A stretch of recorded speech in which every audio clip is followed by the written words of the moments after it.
alteración en el electrocardiograma que nos preocupe, porque ya hay un porcentaje alto de que tiene bloqueo de rama derecha sin tener ninguna patología. Esto es a diferencia de los pacientes que hacen bloqueo de rama izquierda, como lo mencionamos el lunes pasado.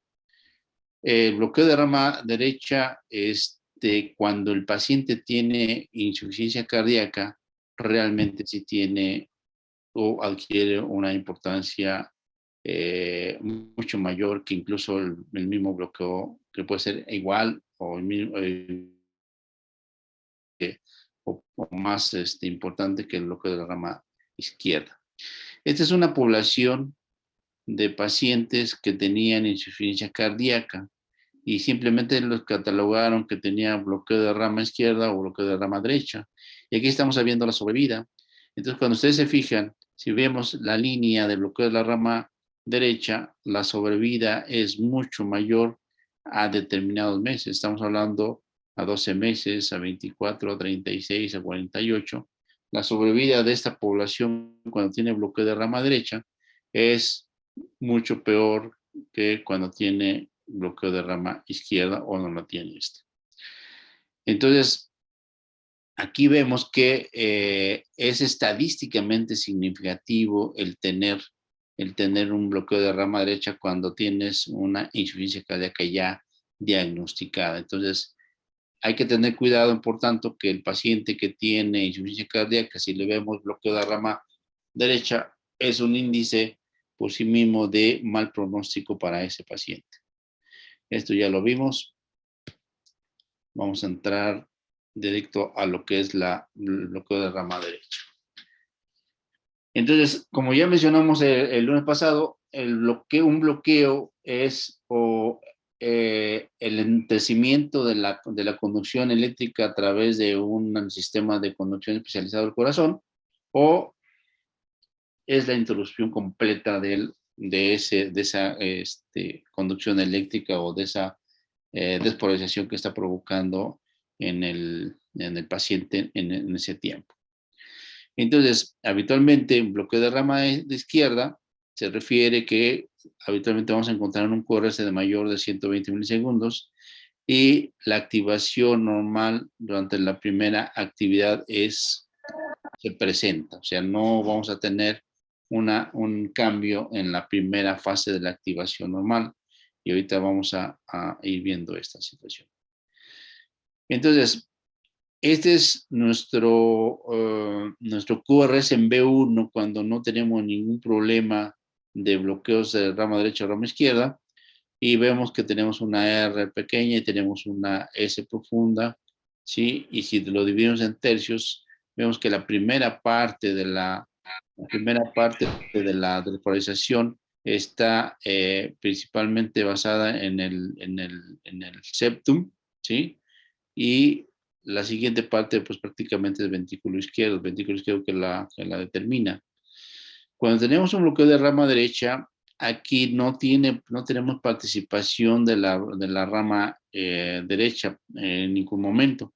Entonces, toda la activación va a corresponder a la rama izquierda y vamos a tener la morfología muy parecida en B1, en el primer tercio o en la primera parte del QRS, vamos a tener una morfología muy parecida a lo que vemos en un paciente normal. O sea, vamos a tener una pequeña R en B1, ¿sí? Pero después prácticamente todo corresponde al tercio el segundo tercio de la despolarización, corresponde al ventrículo izquierdo, y finalmente cuando ya se despolariza el ventrículo derecho es ya la última fase, el último tercio, y es la contribución que vemos en el QRS.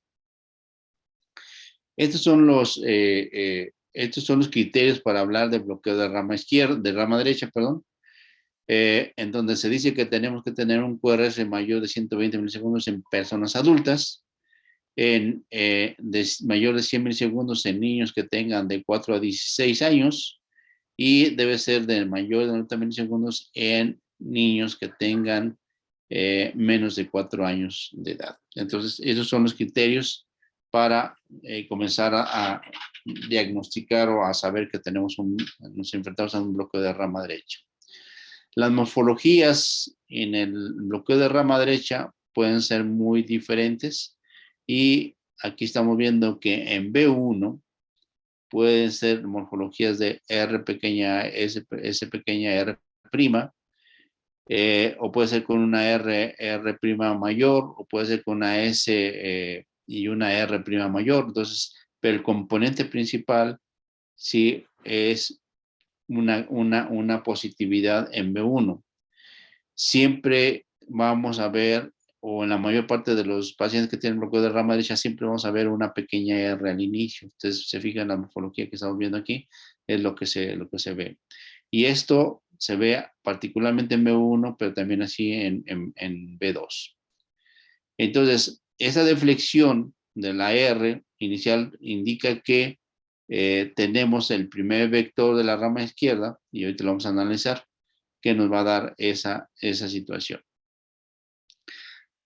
Asimismo, vamos a tener una S profunda más grande que la R en mayor de 40 milisegundos en las derivaciones izquierdas, en D1 y BF. Entonces, ese es otro criterio, otro de los criterios, digamos, más importantes para hacer el diagnóstico del bloqueo de la rama derecha. Como número 4 tenemos que la R en B5 y B6 habitualmente va a tener un pico que va a tardar más allá de 50 milisegundos, ¿sí? Y vamos a ver con respecto al B1. ¿Por qué? Pues porque ya vimos que en la primera imagen, la última parte que se polariza va a ser la contribución de la rama derecha, pero ya que pasó toda la conducción del ventrículo izquierdo hacia el lado contrario. Entonces, estos son de los criterios que se deben de tener en mente para hacer el diagnóstico de esto. Los vamos a repasar aquí. Entonces, nuevamente tenemos estos vectores, que son 4 vectores también de bloqueo de la rama derecha. El primer vector, cuando son bloqueos de rama, se enumeran como números romanos. El primer vector que tenemos aquí es el vector 1, que es el vector 1 normal de cualquier electrocardiograma. Entonces, por eso decíamos que la primera parte del QRS siempre va a ser igual que un paciente que no tenga ningún bloqueo troncular. Entonces, tenemos un vector igual que cualquier paciente que no tenga bloqueo, y se va a escribir precisamente como una R pequeña en B1 o como una Q pequeña en B6 o las derivaciones izquierdas. Posteriormente a esto ya tenemos los vectores, el vector 2, que es el vector de la pared libre del ventrículo izquierdo, y el vector de salto de onda, que es el vector 3, que es el que va a tomar el mando para pasar a la desviación del lado contrario, ¿sí? Y habitualmente también este vector siempre sucede que se va a dar en el tercio inferior del septum interventricular. Entonces, este es el vector de salto de onda. Y nuevamente aquí podemos meter de que los bloqueos, que el tiempo que transcurre del lado izquierdo al lado derecho son aproximadamente lo mismo que se tarda cuando es el lado contrario. O sea, estamos hablando alrededor de 40 milisegundos o un poco más. Entonces, son los mismos milisegundos que se tarda. Y por tanto, esos 40 milisegundos o más se agregan a la suma de todo el QRS y nos va a dar un QRS mucho más ancho. Entonces, eso es la explicación que tenemos aquí. Entonces, esos son los vectores que componen, y esto es lo que podemos ver en cada una de las derivaciones que estamos revisando. El vector 4 es el vector que ya una vez que ya pasó la corriente eléctrica del septum y se fue por el Purkinje ya de la rama derecha, pues entonces ya nos da origen a un vector 4, que ese vector 4 realmente es de la pared libre del ventrículo derecho y de la base. Entonces nos va a dar esa situación. Como ya lo habíamos dicho, en B1 y B2 tenemos las morfologías diversas, pero sobre todo tenemos que tener atención en de que siempre va a haber una pequeña R y complejo que puede ser RSR, ¿sí? El tamaño de la S puede ser menor. Habitualmente el tamaño de la R' siempre va a ser mayor, ¿sí? que la primera R. Y siempre, habitualmente siempre va a haber una R' en el complejo en B1. En el lado izquierdo tenemos el lado contrario, tenemos una Q y una R alta y una S profunda. Esta S profunda siempre vamos a ver que en las direcciones izquierdas va a tener melladuras y va a tener un retardo, ¿sí? A eso es lo que se refiere el último criterio que estaba manejando, que tenemos un retardo de la despolarización. El eje, en este caso, sí se desvía, es desviado a la derecha, porque toda la despolarización se dirige del lado izquierdo hacia el lado derecho de forma importante.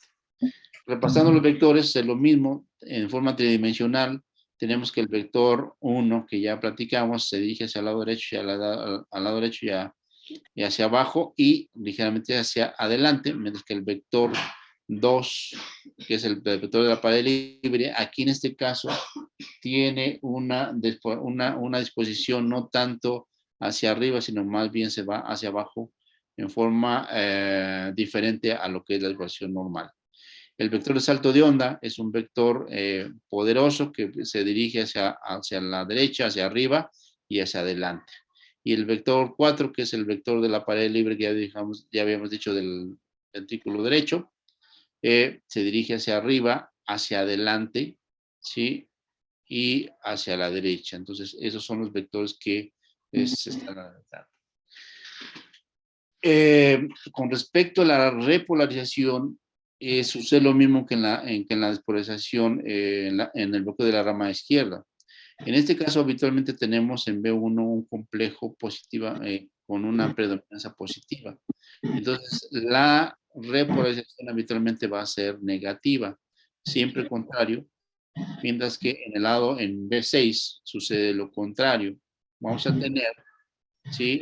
Un complejo puede ser predominantemente negativo y al final una T negativa, positiva. Y nosotros vemos lo que se está revisando dentro del ventrículo derecho y dentro del ventrículo izquierdo, veríamos un polifásico dentro del ventrículo izquierdo, derecho y un QS realmente en el ventrículo izquierdo. ¿Por qué veríamos QS en ventrículo izquierdo?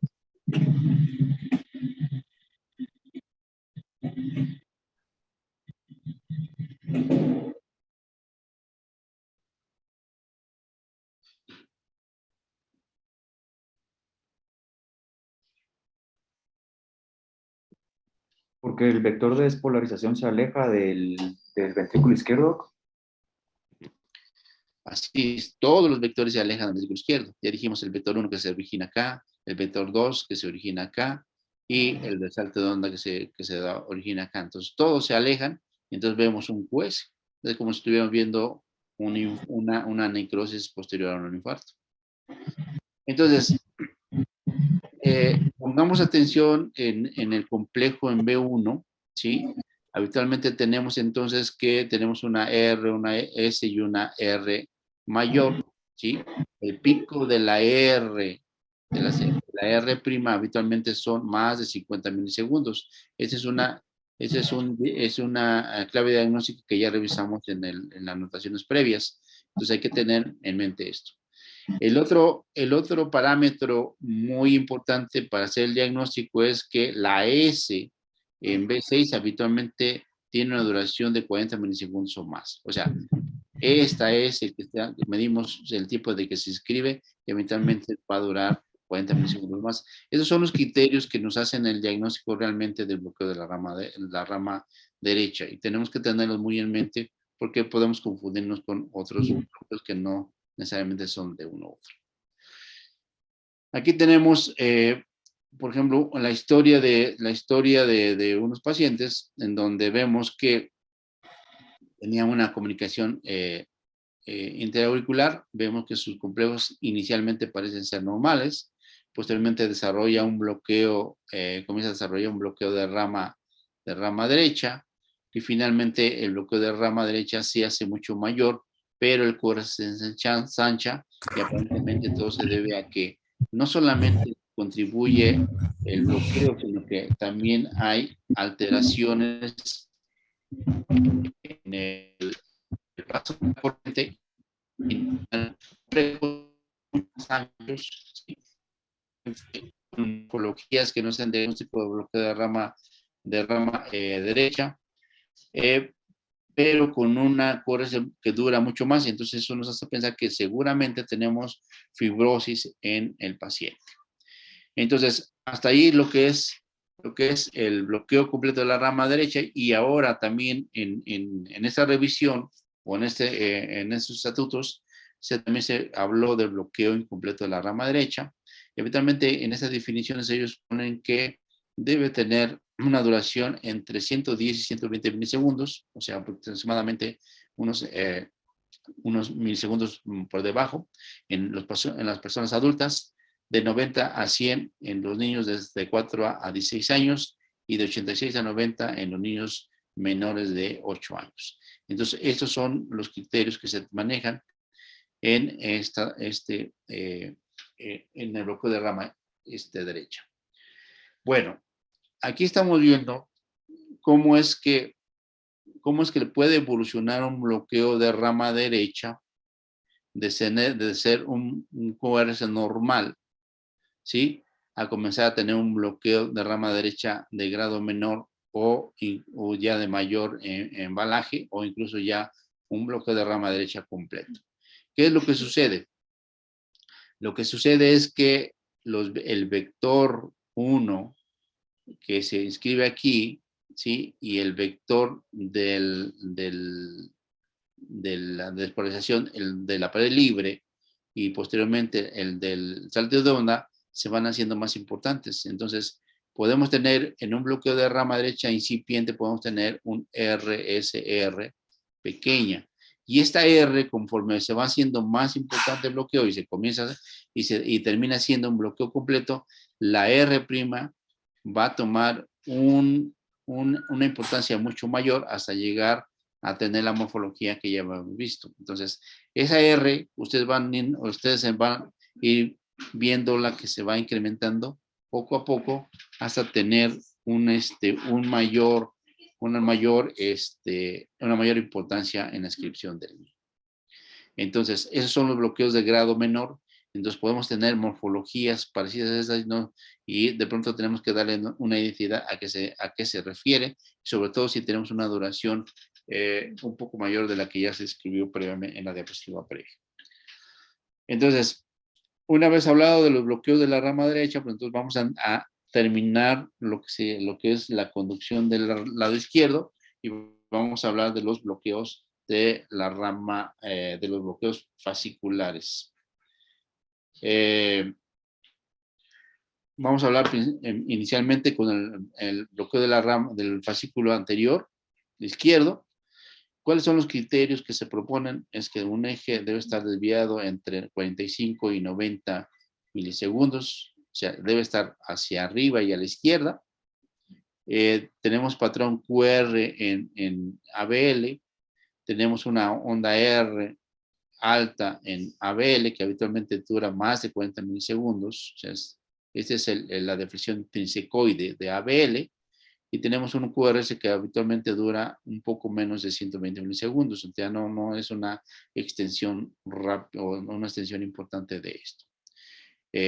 Los criterios de bloqueo de la rama izquierda y la rama derecha, ya dijimos que se consideran de mayor de 120 milisegundos, y ya con las anotaciones que hicimos en cuanto al bloqueo de rama izquierda.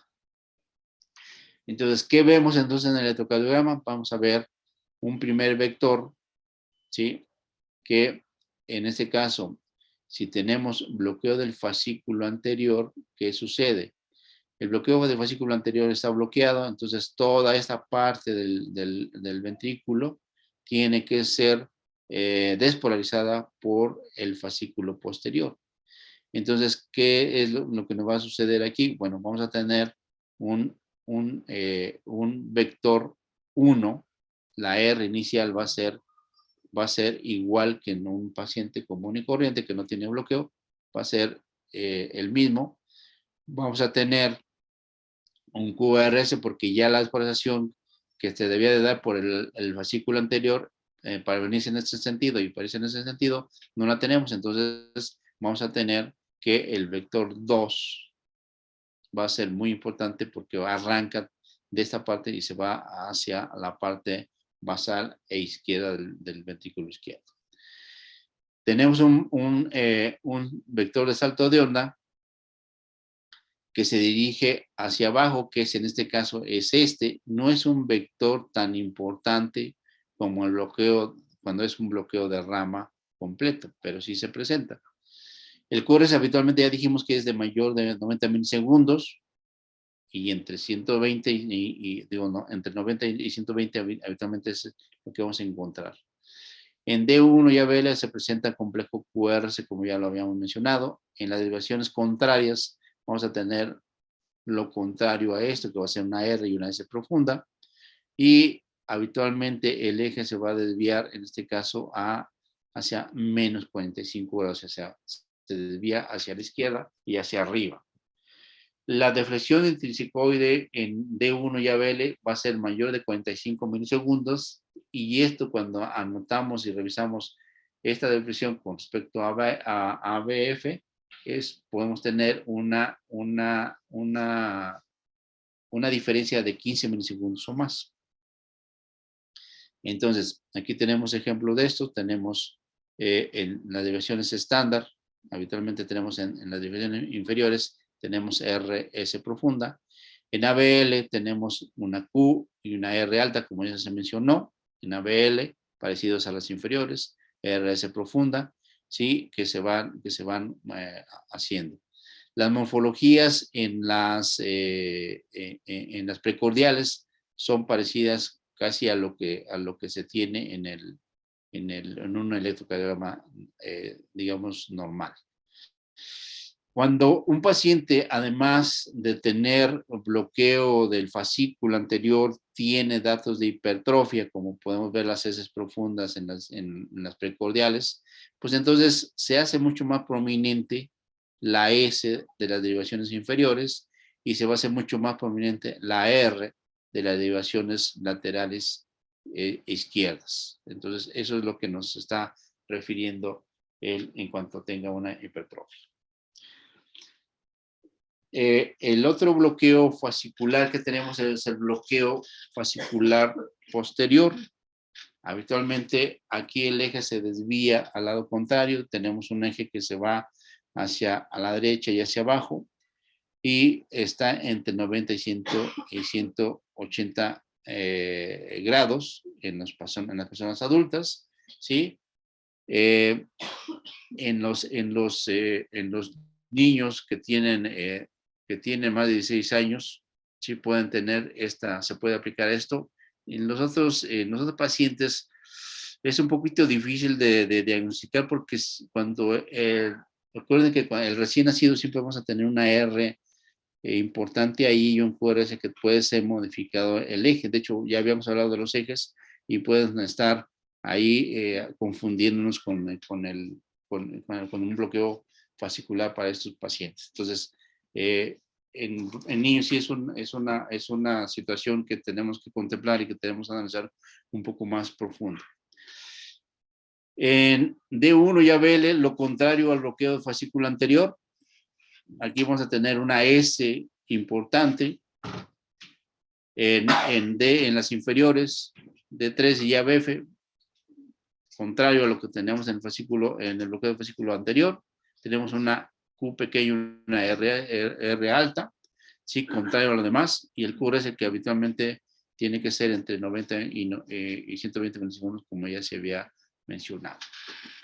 Entonces, analizando lo que sucede en el bloqueo, ahora tenemos bloqueado el fascículo posterior. Entonces, toda la exploración del ventrículo izquierdo va a hacer que se represente o que se dé por el fascículo anterior izquierdo. Entonces, esta es la situación que tenemos. A ver, le platico. este no se internó. Mm. Entonces, para aprovechar, voy a pasar a este del doctor Jiménez. Mm. Y y luego pasó el niño. Tampoco Okay. se va a hacer. Sí. ¿Sale? Entonces, aquí tenemos que entonces el vector 1,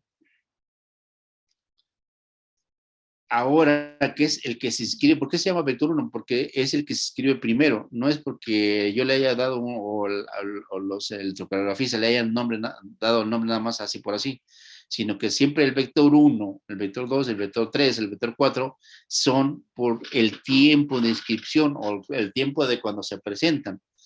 Entonces, ahora el vector 1 se va a ir hacia arriba y a la izquierda, ¿sí?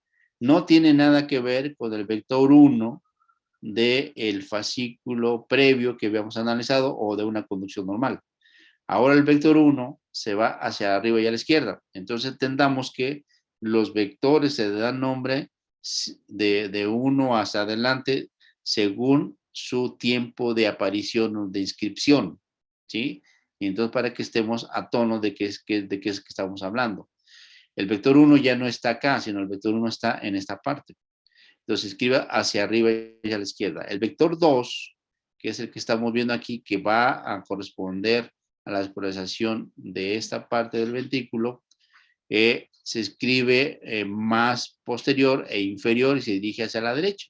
Entonces nos va a dar, en cuanto a D3 y ABF y D1 y ABL, lo que tenemos aquí. Entonces el vector 1 nos va a dar en estas derivaciones el Q, la Q y la R prominente del vector 2, mientras que en D1 y ABL sucede lo contrario, nos va a dar una R pequeña y una S profunda en estas derivaciones. Entonces, desde aquí estamos viendo que estos se alejan y este se acerca y al contrario acá, entonces por eso tenemos esa diferencia. Y por eso cuando nosotros hablamos de deflexión, de las deflexiones intrasicoides, tenemos que ver la deflexión de la diferencia de deflexión intrasicoide de ABF con respecto a ABL, siempre medimos desde el inicio del QRS hasta la parte más alta de la onda R, y ese es el tiempo de inscripción de la deflexión intrasicoide. Y si vemos aquí, el tiempo de la deflexión intrasicoide siempre va a ser menor. Entonces, si yo hago una suma algebraica de esto menos esto, siempre me va a dar por arriba de 15 milisegundos. Y es un criterio poderoso para tener el diagnóstico del bloqueo fascicular, ya sea en bloqueo de fascículo posterior o en bloqueo de fascículo anterior respecto a una con otra derivación. Entonces, eso es lo que tenemos que tener entendido. Entonces, en D1 y ABL los complejos van a ser R, S con una S empastada, como lo estamos viendo acá. En D3 y ABF tenemos al contrario, QR con la R también empastada, como lo estamos viendo acá. La desviación del eje, como ya se había mencionado, y el TIRI en las derivaciones inferiores son 50 milisegundos o más. Entonces, esos son los criterios importantes para definir lo que es el bloqueo del fascículo posterior en este caso, y viendo los criterios para ir aunando al bloqueo del fascículo anterior que ya habíamos mencionado. Entonces, con eso ya tenemos una idea de cómo se despolariza el ventrículo del lado derecho y del lado izquierdo, y al final de cuentas, desde el punto de vista electrofisiológico, solamente para nosotros hay 3 fascículos. El fascículo de la rama derecha y los 2 fascículos de la rama izquierda, ¿sí? Entonces, cuando nosotros si hablamos desde el punto de vista, desde esta semántica, podemos hablar de bloqueo unifascicular o bloqueo bifascicular o bloqueo trifascicular. Entonces, para que nos vayamos entendiendo aquí. Entonces, aquí, por ejemplo, tenemos los bloqueos bifasciculares, habitualmente se van a dar cuando tenemos bloqueo de rama derecha más un bloqueo de un fascículo, el anterior o el posterior de la rama izquierda.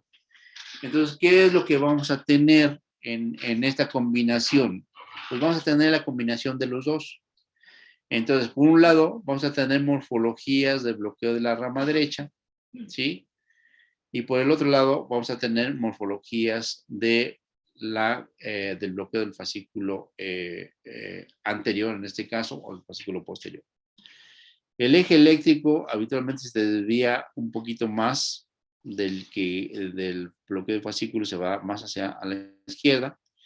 Y la diferencia o la división disecoide entre D1 y ABL es mucho mayor, hay un retardo mayor de lo común o de cuando solamente existe el bloqueo del fascículo anterior.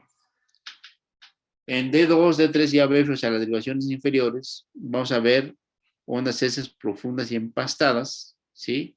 Y la presencia de R's altas, a lo contrario, altas, muy altas y empastadas en las derivaciones ABL y ABR.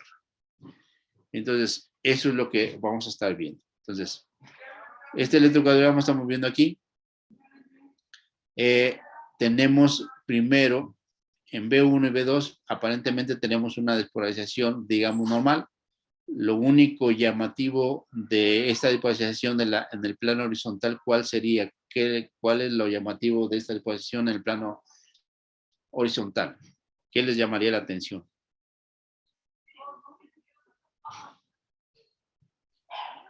Lo que me llama la atención, doctor, tal vez es el empastamiento de las heces en B2 y B3. B2 y B3. ¿Qué otra cosa le llamaría la atención? La alternancia del voltaje, Doc. Alternancia de voltaje, pero ¿ustedes ven una progresión normal de los vectores? No, doctor, tampoco. No. No.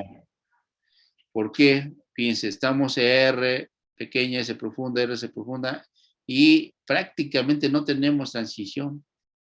No tenemos un complejo positivo en las precordiales. Mientras que en las derivaciones inferiores, o sea, D2, D3 y ABF, tenemos una R pequeña y una S bastante profunda.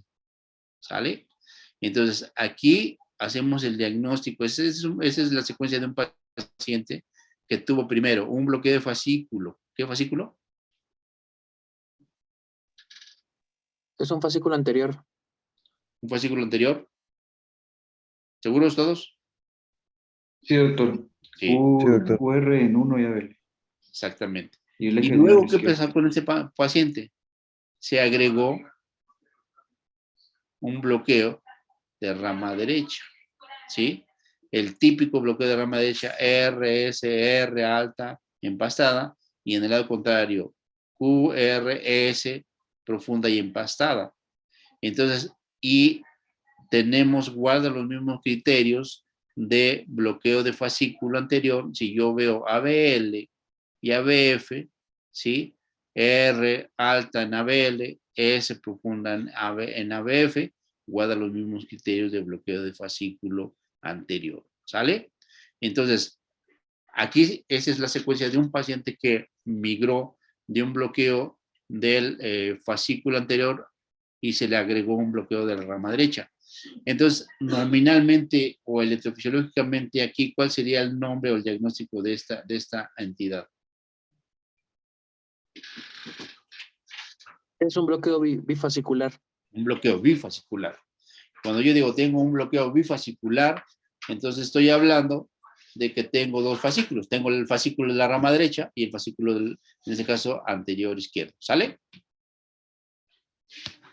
Ok, ahora vamos al lado contrario. Bloqueo de la rama derecha más bloqueo del fascículo posterior izquierdo. Vamos a tener lo mismo, tanto de la parte de la rama derecha como lo del fascículo posterior. Entonces, las descripciones se hacen prácticamente lo mismo que ya habíamos visto previamente. Aquí, el TD nuevamente se toma que deben ser 50 milisegundos o más. Entonces, esto es lo que nos va a describir. Las diferencias en estas derivaciones son lo importante. Y aquí el eje eléctrico se desvía, ¿sí?, hacia la izquierda y no hacia la derecha de la rama derecha. ¿Por qué se desvía hacia la izquierda y no a la derecha? ¿Quién me dice?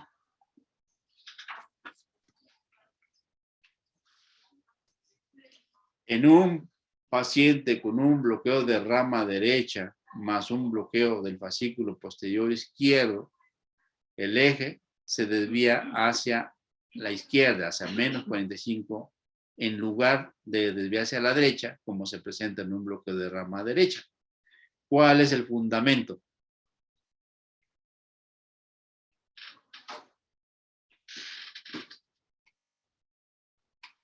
Aquí tengo un residente de electrofisiología, me lo va a decir.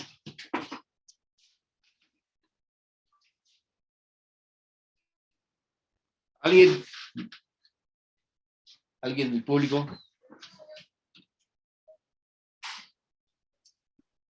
¿No?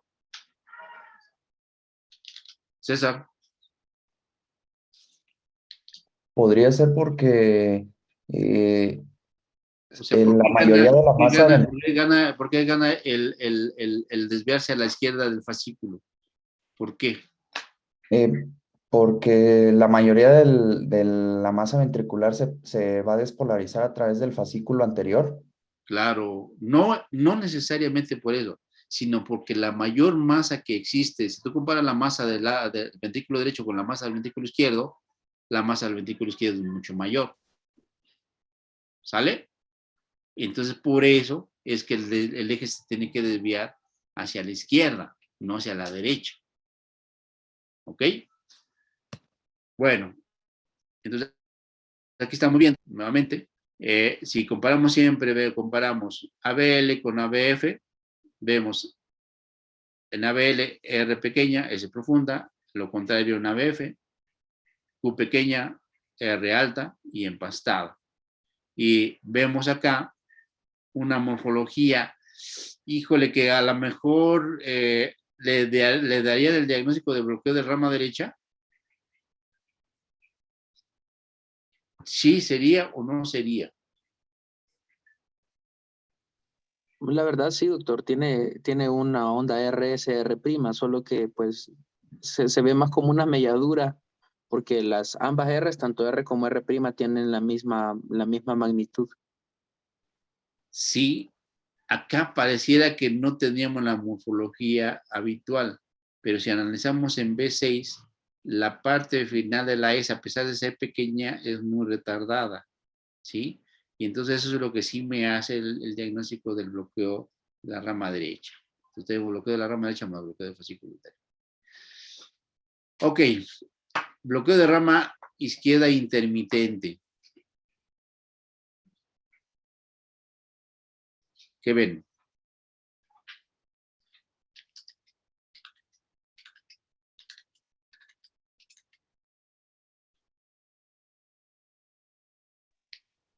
Lo que se ve, doctor, es que los primeros 3 QRS tienen el aspecto habitual, es decir, como lo veríamos en una conducción normal. Sin embargo, después del cuarto QRS, en B1 podemos ver que predomina sobre todo la onda S, un complejo QRS que es negativo predominantemente, y en B6 es un complejo ancho. Sí, bueno, diera la impresión que fuera R, que tuviera un empastamiento, que fuera RSR' en B6, y la inversión de la onda T también en la derivación B6. O sea, tiene un aspecto de un bloqueo de rama izquierda. Bueno, ya va a ser bueno. ¿Cuál sería el fundamento de que fuera un pero bloqueo que de se rama izquierda reintegraba intermitente? terminando eso. Ay, qué bueno.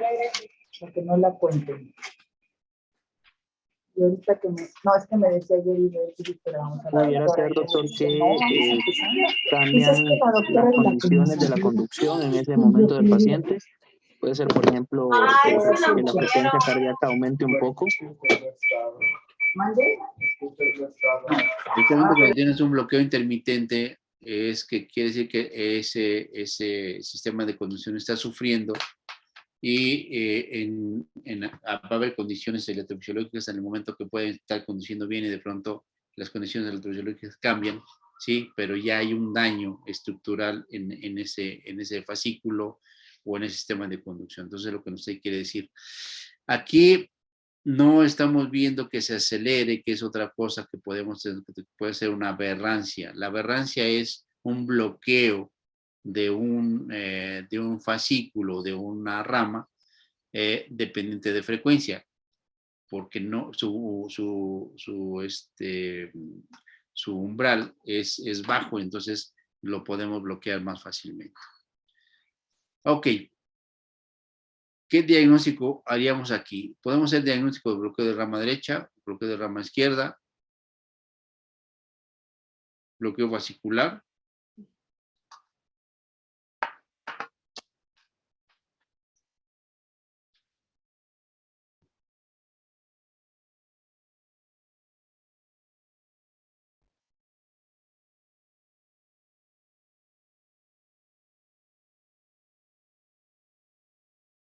¿Qué piensan?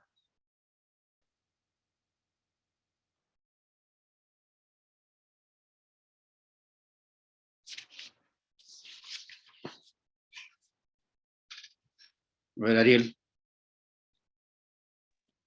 Lo que veo, doctor, bueno, es que inicialmente sí me impresionó un bloqueo de rama izquierda por el aspecto del QRS negativo, sobre todo en B1 y B2, pero pues no, bueno, en B5 sí parece RSR'. Tiene más el aspecto de un bloqueo de rama izquierda, aunque no me convence del todo con la morfología. Parece que sí fuera un RSR' en B5. Entonces sí parece más un bloqueo completo de rama izquierda, pero no estoy del todo convencido. ¿Qué opinan los demás?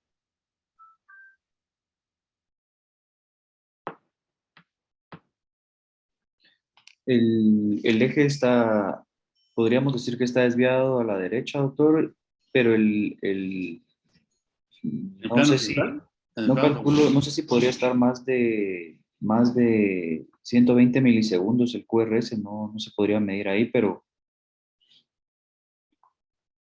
no pareciera, la verdad. A Pero ver, sí me da más impresión de morfología rama izquierda. a ver, Eduardo, el eje, ¿podrías decir que el eje en el plano frontal está desviado a la derecha? Sí, doctor, en 3 está isoeléctrico, El 3 está en isoeléctrico. ¿Todos D3, opinan lo ajá. mismo? Yo te puedo decir que puede ser Abel. Otros te pueden decir que es de 1. O sea, realmente no tienes una prevalencia de un voltaje positivo o negativo en las 6 derivaciones frontales. Lo que tienes es S1, S2, S3. Entonces es un corazón, Punto atrás. punta atrás, ¿sale? En el plano frontal. Y luego, como decía César, si yo veo B1 pareciera que fuera bloqueo de rama izquierda, pero analizo las derivaciones izquierdas, que son B5 y B6, y no me convencen porque no hay la posibilidad. Y sobre todo tampoco ABL ni ni D1 me da la morfología que se dice, un embastamiento de la R y esa R alta, ¿sí? Contigua, no me lo da. Entonces, bloqueo de rama derecha tampoco lo tengo. Puedo hacer puedo hacer un diagnóstico de bloqueo fascicular anterior, o bloqueo fascicular posterior, tampoco. O sea, pero sí veo muy evidentemente que el QRS está ensanchado. Entonces es un bloqueo que no lo puedo clasificar como un bloqueo de rama derecha, rama izquierda, fascicular o qué, sino que simplemente es un bloqueo intraventricular inespecífico y habitualmente eso se da por gran hipertrofia del ventrículo izquierdo principalmente. Y regresamos a nuestro electrocardiograma de inicio. ¿Cuál sería el diagnóstico final, ya teniendo los elementos que hemos analizado en la clase previa en esto? ¿Cuál sería el diagnóstico final de este electrocardiograma?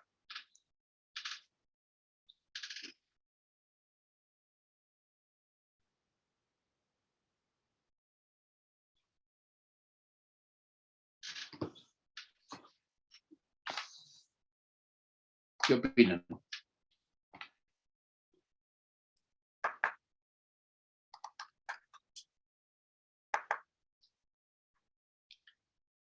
¿Quién dijo? ¿Dijo César? ¿Quién dijo que era un bloqueo intermitente rama derecha y rama izquierda? ¿Cierto? Sí, doctor, yo lo dije. O Ariel. Entonces, ¿cuál sería ya tu diagnóstico final? ¿Ese?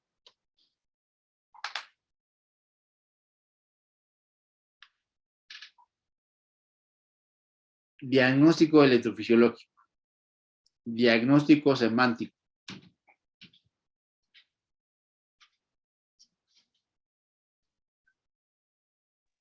Es como un bloqueo alternante de rama izquierda y de rama derecha. Ese sería un diagnóstico semántico. Diagnóstico electrofisiológico.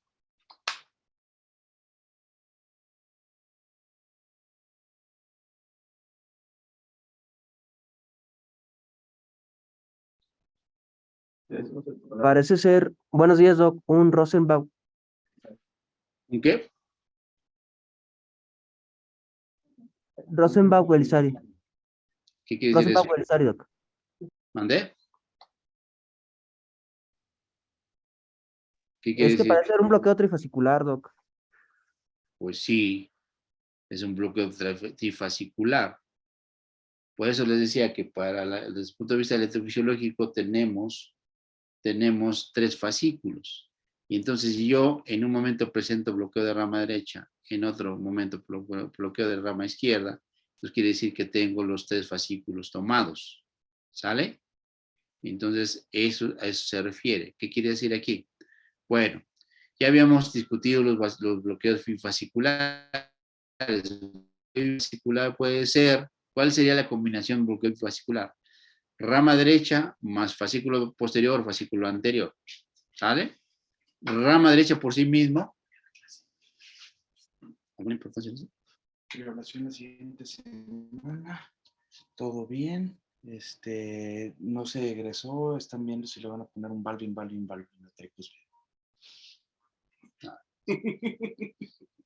Ok, entonces, bloqueo fascicular, rama derecha más cualquier fascículo derecho o izquierdo. Digo posterior, digo anterior o posterior. ¿Sale?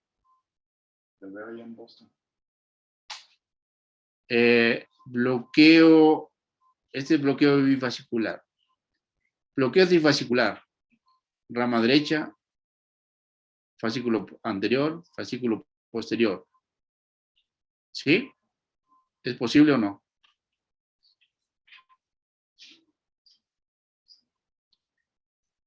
Ya hice un diagnóstico de bloqueo trifascicular, que es el pasado, alternancia, bloqueo de rama derecha, bloqueo de rama izquierda. ¿Sale? ¿Cuál sería mi otra posibilidad de diagnóstico trifascicular?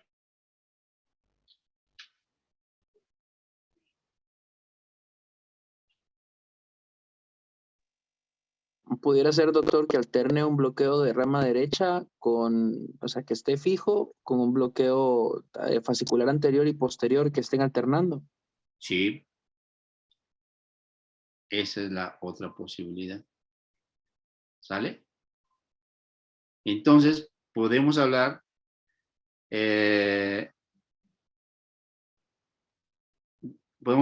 del bloqueo trifascicular de esa forma. Entonces, ustedes pueden hacer la combinación que ustedes quieran, porque electrofisiológicamente así pasa.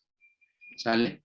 Entonces, eso es lo que nos puede decir. Y ahora, la pregunta que les tendría, ¿un bloqueo AB completo será igual a un bloqueo trifascicular?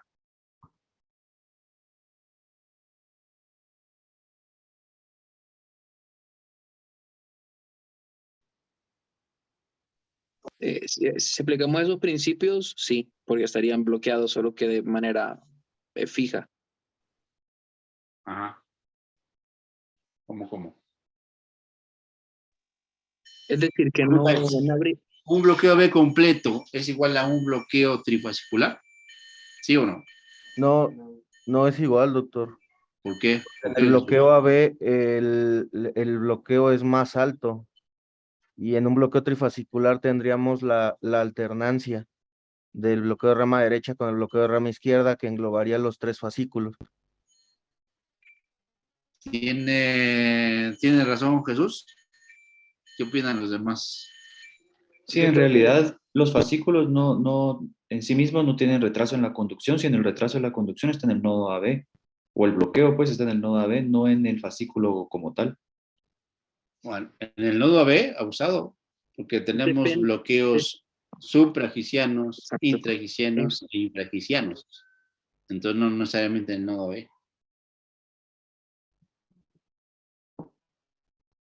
Ah, ¿verdad?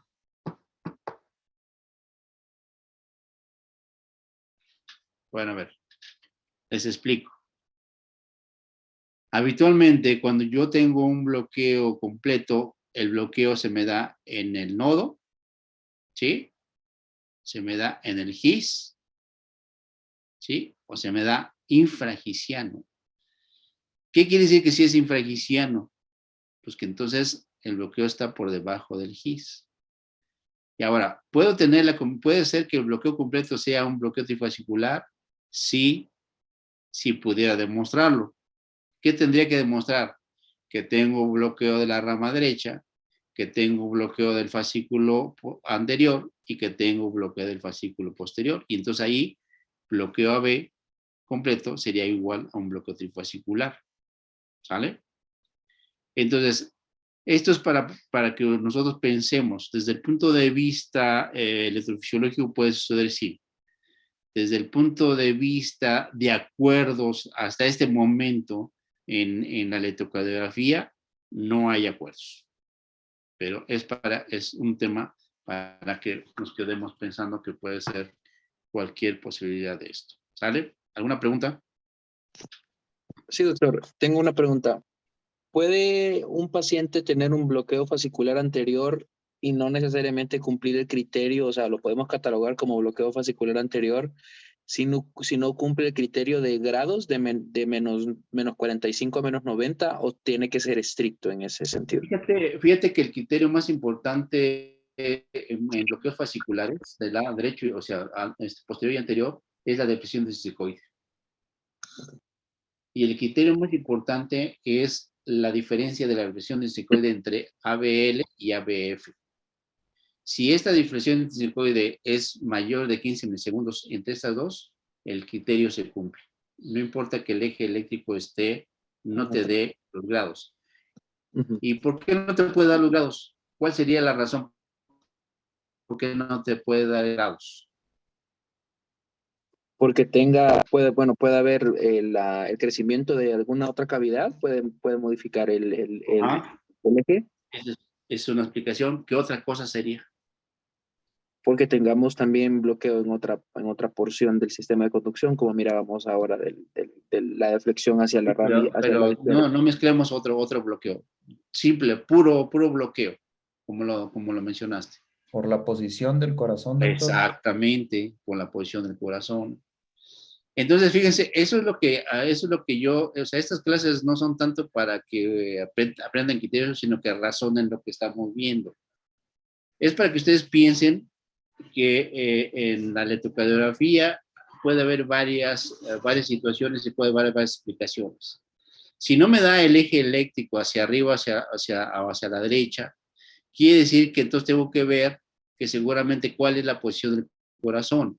Y entonces tengo que analizarlo también. Entonces, por eso yo les decía, la deflexión del cisticoide entre una y otra, esa es la llave que es la primordial para hacer un diagnóstico de bloqueo del fascículo posterior o del fascículo anterior. El eje eléctrico de la desviación puede ser cambiada por la posición que pueda tener el corazón en ese momento. Entonces, esa sería la respuesta. Entonces, la idea de aquí es que analicemos precisamente lo que estamos viendo en el electrocardiograma y lo llevemos a la morfología de los ventrículos, la morfología de las aurículas y la situación espacial del mismo corazón, para que vayamos pensando y hagamos un análisis más específico de lo que es el paciente o lo que es un electrocardiograma. ¿Alguna pregunta más?